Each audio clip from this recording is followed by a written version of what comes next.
an upa ten hei te ni an tama iron pon dom nia chiang ta ia chuan Mizoram in tam tak cha buai tu ni chu bang chuan a hoi ni ka ti ani chu bang in pastor la chuan ka kha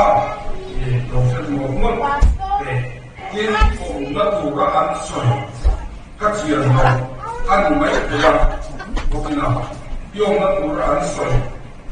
le kui pastor tu in ve le ngala le kui ho kha ama sain in pastor lo ong tu pastor lan chuan anga ni kong dan to inong kiam tonia lo sa em su ni mi do te in pastor al lu do na chu bang chuan kong dan to inong kiam tonia ha dan soi le wani adan ko soi ka tu chak na ka ni ver sia le sia lo ni soi ka ma se amot ko ni ka dao chu bang chuan ka soi lo na ya en ko ni se pastor lan chua kama ani asia ya kha len kui aro ko pon chua yêu cầu kamin long phi thu le an chu nan ma ni ai in ko san kha amma ngai don lo ki kha siam sa ni ya chu bang chuan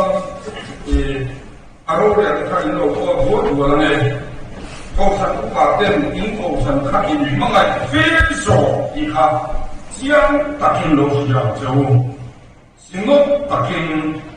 lo phong hi mang chu thu lo sil pi so kan chu i kha kan soi du ani chu pastor lan chuan tama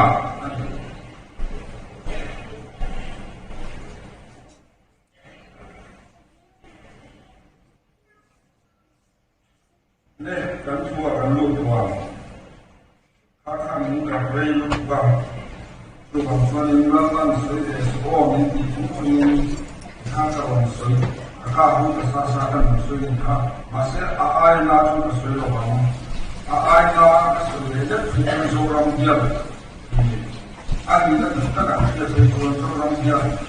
an ni ko to lo ma a chen tan tak se ta ni chu bang chuan in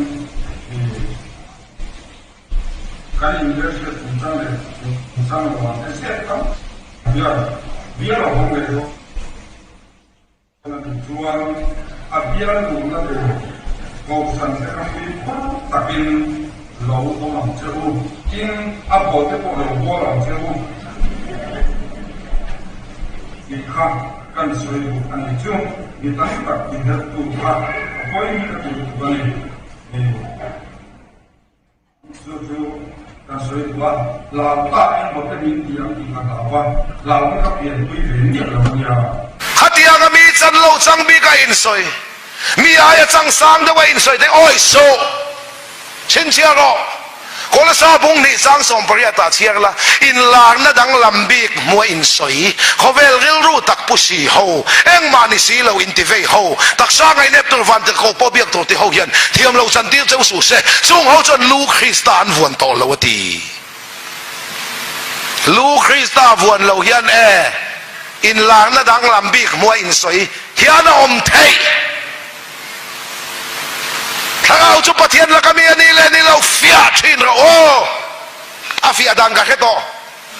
wa soi se la huat viau chu na le ma chang a tak chu soi che che ni lo thangau om ro ege thangau chu lalpan kan ne na tho soi he sual puitlin mai kan sak lai takin pathian tho lo thleng thin ti sa chang na so bulbul to chuan pathian o hi chu zam rei ani pal zam tham lek onem dam di ai still small voice ati sap trong bible